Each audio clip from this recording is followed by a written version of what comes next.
Ajayi and his wife were returning from the farm when they heard a sharp cry. Oja Forest is a very big one, harboring mountains, wild animals, and rivers. The sun filters through the leaves, casting dark shadows on the forest floor. The distant mountains loom, their peaks shrouded in mist. No one lives close to this forest, as it is located on the outskirts of the village, for farming, hunting, and setting traps for animals, fetching water from the Oja River. History has it that the river has stayed right from time and has saved Iyembo's kingdom from being wiped off during the war between Iyembo and a stronger neighboring kingdom. The water deity was asked for help and she sheltered them, giving Iyembo kingdom victory. The couple was not concerned about the cry and moved on, making their way out of the bush. And as they reached the river bank, the cry came again repeatedly. Ajayi and his wife looked at each other, their faces etched with curiosity, paused amidst the dense foliage of Oja Forest. Is a woman's weak voice crying, Ajayi's wife Ihuoma said, looking at Ajayi. The husband was quiet. He was tired, having worked from sunset till evening.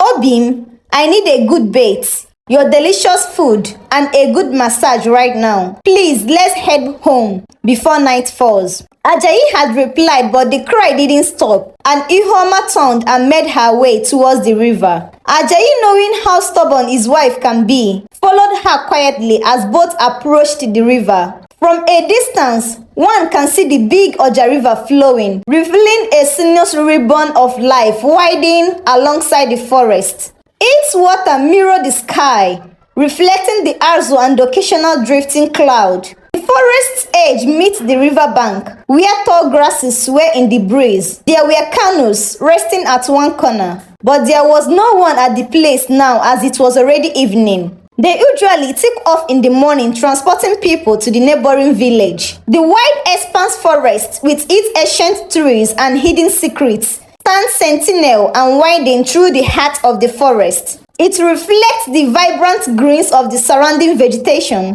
while the flowing Oja River whispers its timeless stories. Making a stop at the riverbank, they found a pregnant woman in labor. She was wailing and roaring on the fine white sandy soil. With her face etched with empathy, Ihuoma rushed and knelt beside the pregnant woman. The woman's cries echoed through the forest, blending with the rustling leaves and the distant call of a forest bird.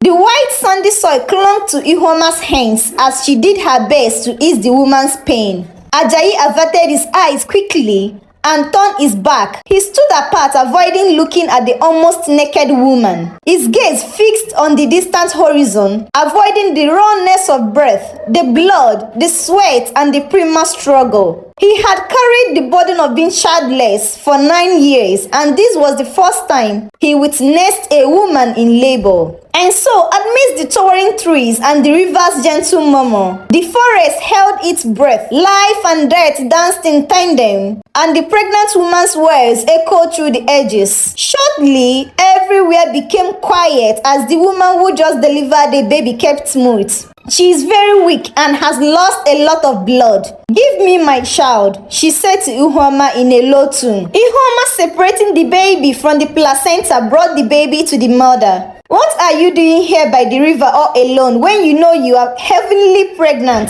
Ihuoma asked the woman who held her child deeply to the heart. The woman ignored her, probably because she was in pain and very weak, but then she heard the woman say, "Call her Mmirimma." Ihuoma's hand was covered in blood and was a bit confused about how to wash the woman up, but then she looked at her and found out that she has passed out, as her body was very cold. Ihuoma, in fear, removed the baby from the dead woman, ran to the husband and whispered the situation to him. "Please cover this baby's body first. Then we head home. It is already late and we can't be here by dawn to avoid being invaded by wild animals." Ajayi said and removed some leaves from its branches. He wiped off the blood stains from his wife's hand, one after the other, brought a local wrapper from the basket they had come with, and spread it on the baby's bare body. The couple, in fear, slowly made their way out of the forest. Ihuoma's hands were trembling all through their way to their house, and as they entered their compound, she handed the baby to her husband, who dropped the farm tools to the ground and carried the baby. Ihuoma rushed inside the local building, and her husband followed her. Entering inside the room, Ihuoma sat down on the wooden stool crying. Ajayi looked at her, sighed, sat beside her and said, "Please, can we take care of this baby first, before your sober mood comes? What else does this baby need? We have not given birth once, and I don't know what else to do. Maybe I should go boil water so we can bathe her," Ihuoma said in confusion. "This is a newborn baby. I suggest you call our neighbor to assist. She has children and knows what to do," Ajayi said, not wanting to put the baby's life in danger with their ignorance. "What if they question the whereabouts of this baby?" Ihuoma asked in fear. "I don't think that is necessary," Ajayi assured her. "Yes, it is. Everyone in this kingdom knows we've been childless for years now." Ajayi, feeling so concerned for the baby, interrupted his wife.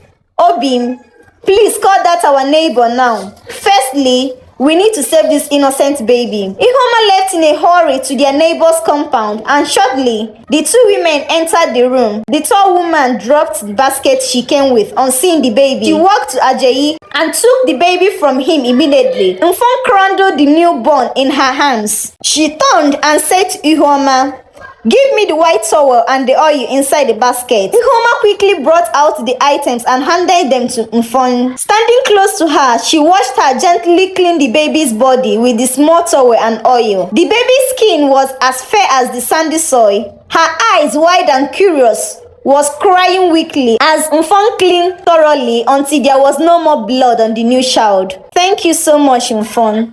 Please, how do we feed the baby?" Ajayi asked, just after she had laid the sleeping baby on a soft 2 layers of wrapper spread neatly on top of the new yellow-colored woven mat. "Sorry to ask, Oga Ajayi, but how do you get a newborn baby when we didn't see Ihuoma pregnant for once?" Mfon, with eyes as sharp as hawk talons, replied to the young man's question with her question. Ajayi was mute. He knew questions would come, but sure, he was not ready to present an answer yet. He looked at Ihuoma, who was pretending to be attending to the sleeping baby. He looked back at the fat woman, whose height was quite taller than his. Her eyes were demanding an answer. At this point, he knew he had to say something, or he wakes up tomorrow at the kindred's meeting for queries. "My dear Mfon, please, I will be calling everyone around tomorrow morning to explain how I and my wife brought this child to our home. I am really tired from today's farm work, and I hope you understand," Ajayi said to the speechless woman in front of him. Mfon was not happy with the suspense Ajayi had placed her in, but she shrugged and made her way out of the building, heading back to her house. It was already night outside, and the full moon hung low in the sky, shining so brightly that one could see without the local lamp, casting a silvery glow through the pathways.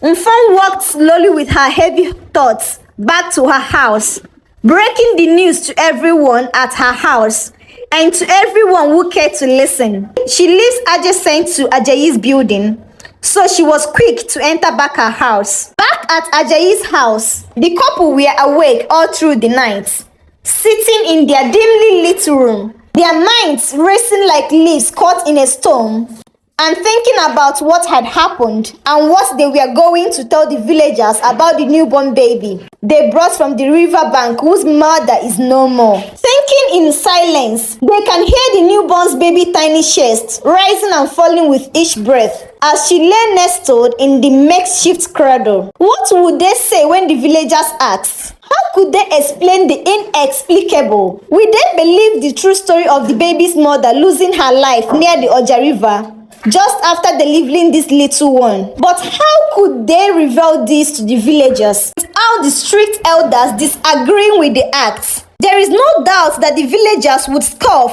call them mad, or worse, there is a possibility of the villagers accusing them of murder and stealing a child, and people would believe such as they have been childless. What will they do to escape from the villagers and elders' questions tomorrow? The couples were worried throughout the night. How would they raise this mystery baby? But being childless for the past 9 years, they were very much tempted to raise the child. They both hold hands in a resolved firm vow to raise her as their own, to live and to protect her from prying eyes and wagging tongues. She is a blessing from the water, Ihoma said quietly, pausing and rocking the baby's tender hand gently. Her heart ached for the child and for the burden they now carried. She continued, "We will go to the river tomorrow and honor her mother by giving her a proper burial. Anyone who doubts us can as well come with us to the riverbank tomorrow to see the woman's corpse." Jayi was quiet, nodding his head as he listens to the quiet tune of his wife. The quiet room was broken by the baby's cries, and then the couple knew that the journey of staying awake every night had just begun. But they were happy. After all, this was all they had asked God for the past 9 years. The next day, after settling with the villagers at the meeting, it was agreed that the family raised the kid while the corpse of the dead woman, who had a painful labor and breathed her last near the river, was also buried near the river, as the custom and tradition demands.